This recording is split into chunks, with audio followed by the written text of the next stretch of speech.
Hey, this is Brooke, functional medicine dietitian specializing in fertility, and this is the Fertility Dietitian podcast, where I help you uncover the barriers that are preventing you from optimizing your fertility and teach you how to work with your body to finally take home a healthy baby. Each week, I will be diving into different topics on fertility and sharing my perspective on physiology, metabolic health, nutrition, and lifestyle approaches that have helped hundreds of couples get pregnant even after years of heartache. My goal is to empower you with the knowledge you need to take back control of your fertility. Happy listening. Blood sugar plays a really big role in fertility. The balance of blood sugar is actually crucial for overall hormone balance, egg quality, decreasing inflammation in the body, and even having a healthy pregnancy.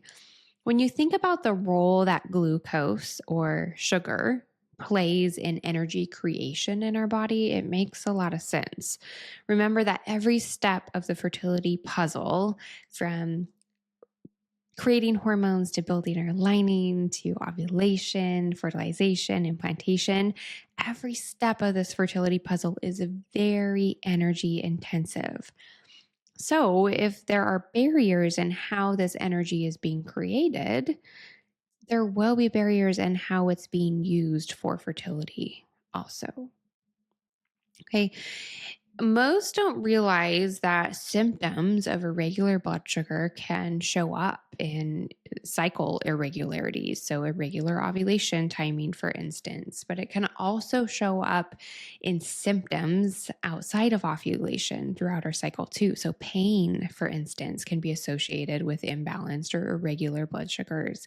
Mood swings, as well, are a sign that we want to check out what's happening with blood sugar too. But even just time to conception, if it is taking you longer than 4 months to conceive, we want to check in on blood sugar and see what's happening, because it's such a big part of the energy efficiency and how your body is able to support fertility. High blood sugar levels are associated with a lower chance of getting pregnant. Okay. We know that ovulation, fertilization, and implantation are all associated with blood sugar levels, and errors can occur at every step when blood sugar is irregular. If your blood sugar levels are typically above 100 milligrams per deciliter around 2 hours after a meal, then blood sugar is likely playing a large role in your time to conception. Okay. So you might not know what this number is for you, and that's okay. If you've done a continuous glucose monitor before, or have used some sort of check 2 hours after a meal, you might have an idea of where you're falling here. But if you have a hunch that blood sugar is concerning for you, it's worthwhile to get a continuous glucose monitor and see where your numbers are coming out. So know that if your blood sugar is typically above 100 milligrams per deciliter 2 hours after a meal, it's probably playing a role in your time to conception. It's not until blood sugar is above 140 after meals that it's actually considered in the pre-diabetic range. Okay, so that's a big difference. Like, it can still be playing a role in fertility when it's above 100, even though we're not thinking clinically about your blood sugar until it's actually above 140. All right, that's a big difference. Steady blood sugar is the goal throughout the day. And this doesn't mean the same blood sugar marker, but more of a rolling hill graph when we're thinking about a line on a chart. We don't want steep spikes and steep valleys when we're talking about blood sugar. Okay.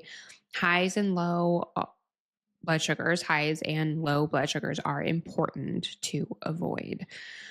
Okay, low blood sugar can actually lead to an increase in a hormone called cortisol. And cortisol is the same cortisol we think about when we think about our stress response, too.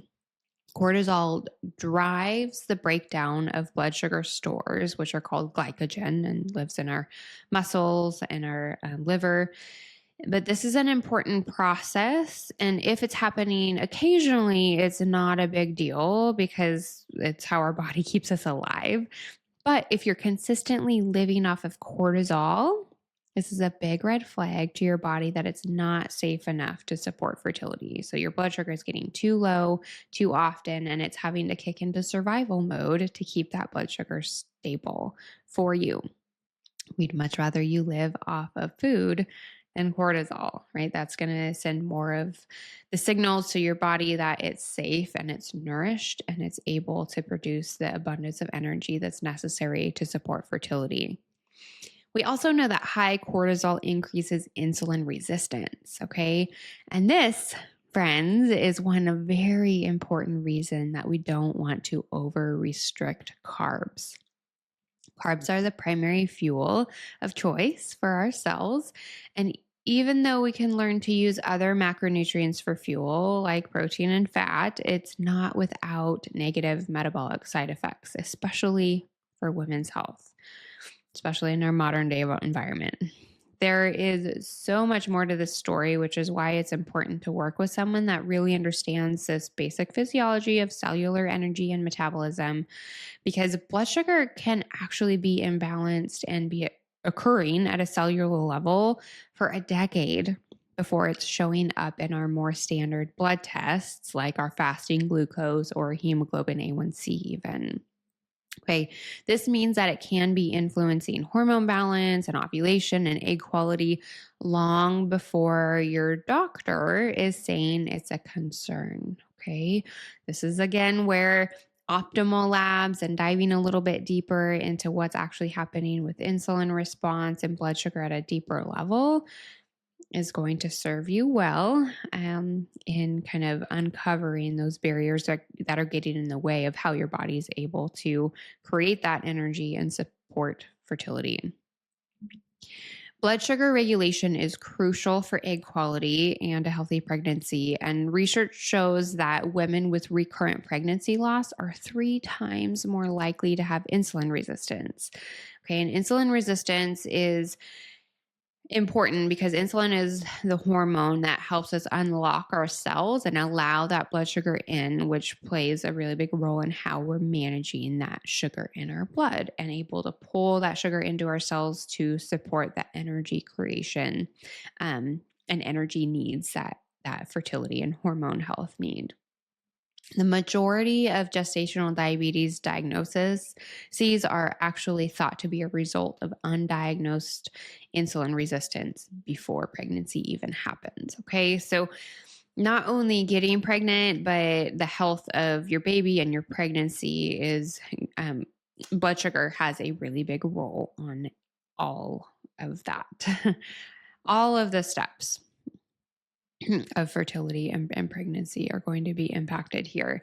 When our blood sugar is jumping up and down, our bodies think that we're under stress and spike our cortisol levels, which this response influences egg quality, increases inflammation, changes mood and weight, and overall hormone balance is thrown off, which again impacts timing of ovulation and how easy it is for you to conceive.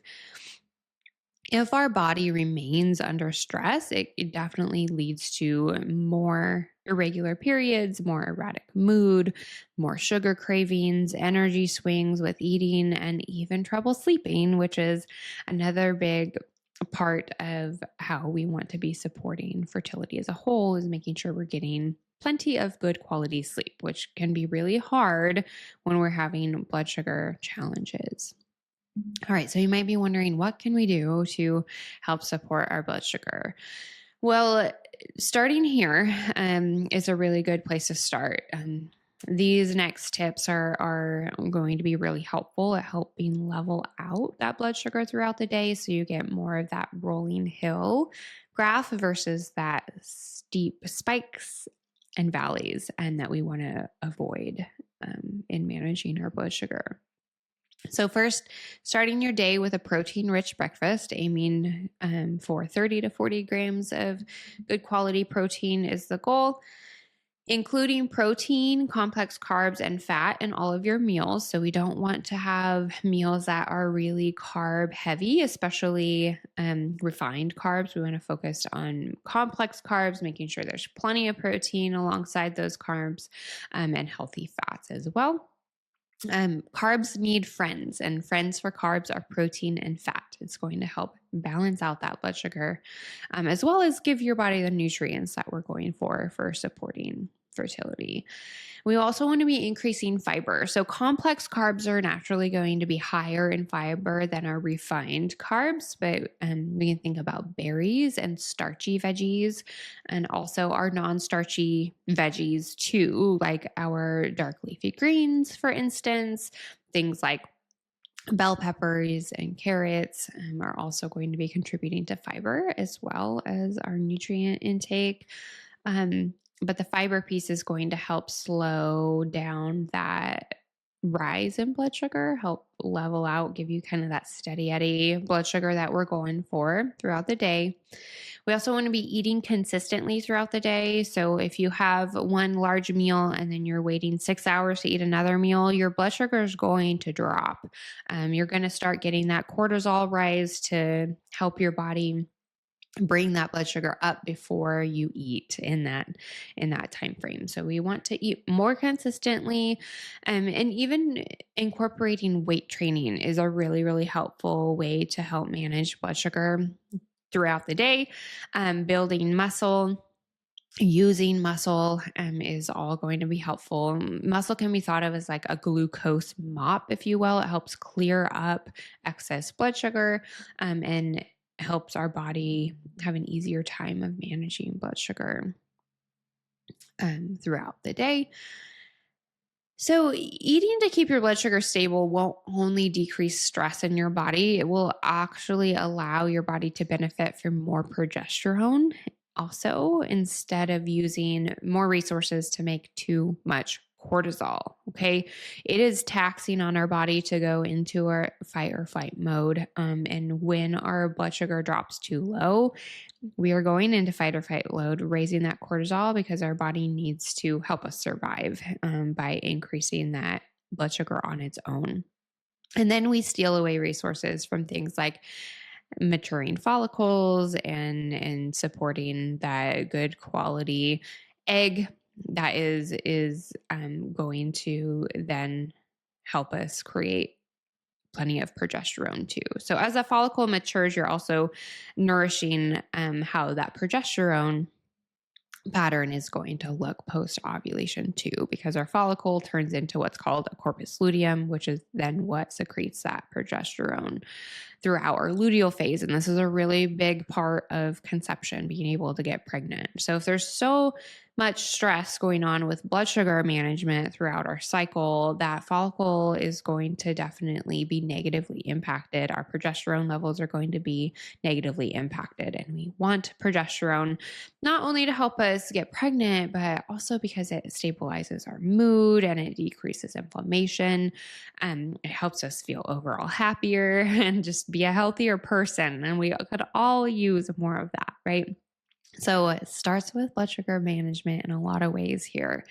Nutrition is a really big deal for so many aspects of fertility, including your blood sugar balance, but you don't have to keep guessing and Googling. You really deserve the best support, and I would love to be part of that support team if you're looking to add to it.